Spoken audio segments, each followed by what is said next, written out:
ഇന്ന് ദുഃഖവെള്ളി.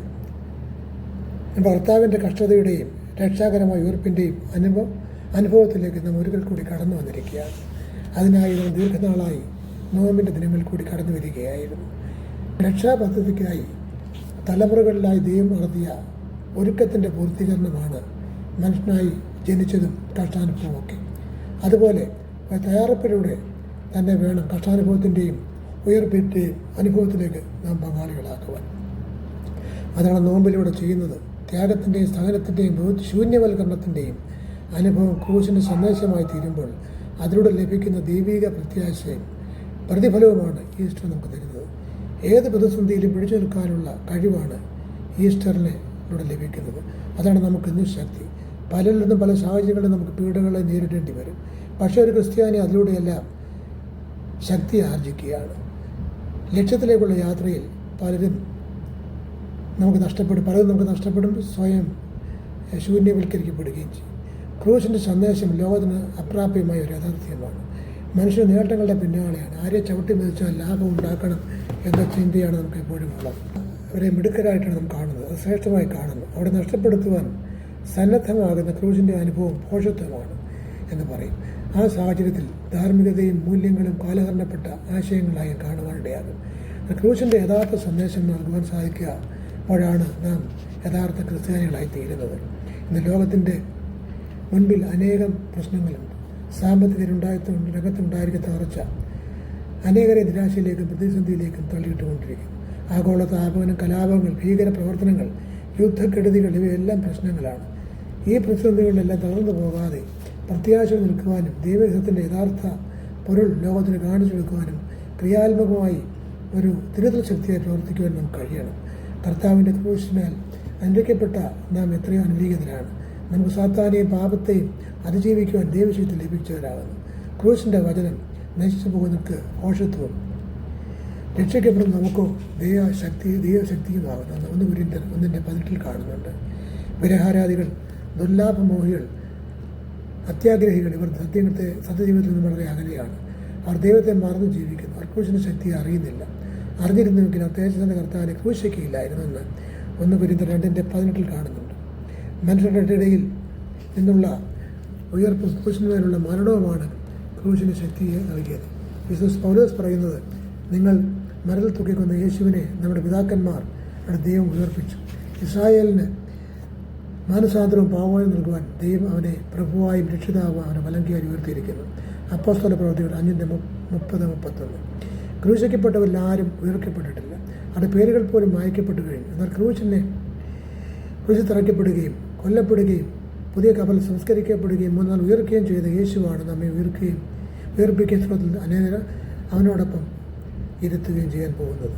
നമുക്ക് വേണ്ടി ക്രൂശിൽ തറയ്ക്കപ്പെട്ടു. ന്യായപ്രമാണത്തിൻ്റെ നമ്മെ വീണ്ടെടുക്കുകയും ചെയ്തു. അവൻ നമുക്ക് വേണ്ടി ശാപമായി തീർന്നു. ഗലാത്യർ 3:13, ആവർത്തനം 21-22. മരത്തിന്മേൽ തൂങ്ങുന്നതിനെല്ലാം ശപിക്കപ്പെട്ടവൻ. ക്രിസ്തു ക്രൂശിൻ്റെ പാപം നീക്കി പകരം സ്വർഗീയ അനുഗ്രഹങ്ങളും ആത്മീയ കൃപകളും ആക്കി തീർക്കുകയും കുരിശ് ക്രൈസ്തവ സഭയുടെ അഭിമാനമായി തീരുകയും ചെയ്തു. താഴ്മയുടെയും ദുർബലതയുടെയും അടയാളമായിരുന്നു. ക്രിസ്തുവിൻ്റെ മഹത്വത്തിൻ്റെയും ദൈവശക്തിയുടെയും അടയാളമായി തീർന്നു. ദൈവത്തിലുള്ള അബ്രഹാമിൻ്റെ വിശ്വാസമാണ് നീതിയായി കണക്കപ്പെട്ടത്. ആകയാൽ വിശ്വാസം ആശ്രയിക്കുന്നവരാണ് അബ്രഹാമിൻ്റെ മക്കൾ. ന്യായപ്രമാണം മുഴുവനായി അനുസരിക്കാത്ത ഇതിനെല്ലാം അവൻ ശാപഗ്രസ്തത്രേ. നീതിമാൻ വിശ്വാസത്താലാണ് ജീവിക്കുന്നത്.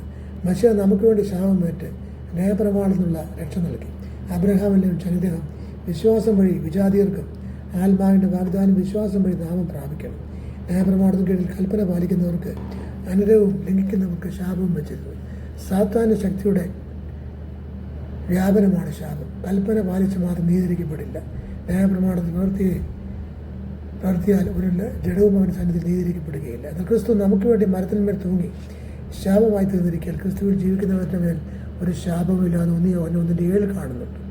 യേശുവിൻ്റെ രക്തം സകല പാപവും പോക്കി നമ്മെ ശുദ്ധീകരിച്ചിരിക്കുന്നു. അവൻ വിശ്വസിക്കുന്നവർക്ക് ശാപത്തിൽ നിന്ന് ശിക്ഷാവിധിയിൽ നിന്നും സ്വാതന്ത്ര്യം ലഭിച്ചു എന്ന് റോമർ 8:1 കാണുന്നുണ്ട്. അതുകൊണ്ട് ഇപ്പോൾ ക്രിസ്തുയേശുവിൽ ഉള്ളവർക്ക് ഒരു ശിക്ഷാവിധിയുമില്ല. അവൻ്റെ രക്തം നമ്മെ വീണ്ടെടുത്തു. 1 പത്രോസ് 1:18-19. വ്യർത്ഥവും പാരമ്പര്യവുമായുള്ള നിങ്ങളുടെ നടപ്പിൽ നിന്ന് നിങ്ങളെ വീണ്ടെടുത്തിരിക്കുന്നത് പൊന്നും വെള്ളിയും മുതലായി അഴിഞ്ഞു പോകുന്ന വസ്തുക്കളെ കൊണ്ടല്ല, ക്രിസ്തു എന്ന നിർദോഷവും നിഷ്കളങ്കമായ കുഞ്ഞാടിൻ്റെ വലിയൊരു രക്തം കൊണ്ടത്രേ. ഈ വലിയൊരു രക്തം സാത്താനിനെ കീഴടക്കുന്നതാണ്.